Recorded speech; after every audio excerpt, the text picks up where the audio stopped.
Dieu est-il le moteur immobile des enseignements d'Aristote?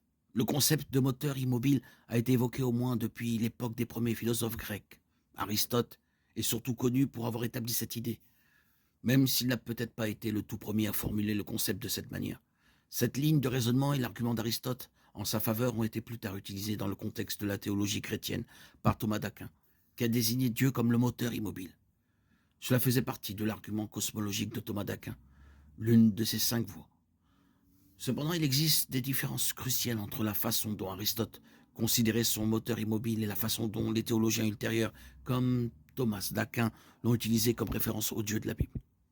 Aristote était un étudiant de Platon qui enseignait que la réalité ultime était composée de formes idéales et qu'une entité bonne, primaire, le démiurge, avait créé la réalité. Aristote a adopté une approche moins personnelle et plus abstraite. Il a développé l'idée d'un moteur immobile à partir d'un concept antérieur de moteur immobile, au pluriel. Les écrits d'Aristote suivent une chaîne de logique et d'observation pour aboutir à l'idée que pour qu'il y ait mouvement, il devait y avoir quelque chose pour le provoquer, un moteur. Pour Aristote, cependant, cette idée était appliquée individuellement aux différentes sphères du ciel, que les astronomes dénombraient soit 47, soit 55. Pour Aristote, il ne s'agissait pas d'être personnel et identifiable, il s'agissait d'une pure intellectualité. Plus tard, cependant, les écrits d'Aristote reflètent soit un changement d'esprit, soit une conclusion croissante qui a modifié sa prémisse de base.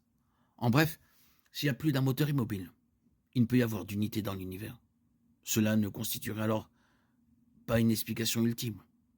Il semble donc qu'Aristote en ait déduit qu'il doit y avoir, même derrière les moteurs des différentes sphères célestes, une cause unique, solitaire et ultime.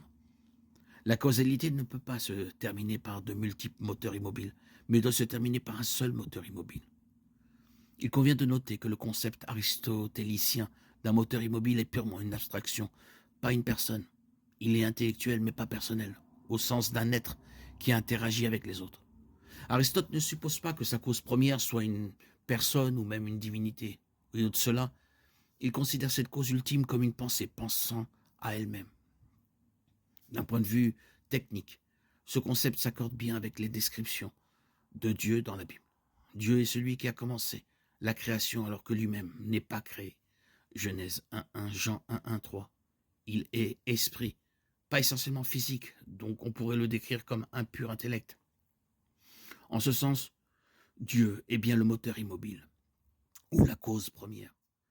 C'est l'essentiel de la manière dont Thomas d'Aquin a appliqué l'idée d'un moteur immobile à la théologie chrétienne. L'œuvre d'Aristote est la preuve d'un principe que l'on trouve dans la Bible. Dieu révèle suffisamment de lui-même dans sa création pour amener les hommes à croire en lui. Les cieux déclarent la gloire de Dieu et le ciel au-dessus proclame son œuvre. Psaume 19.1.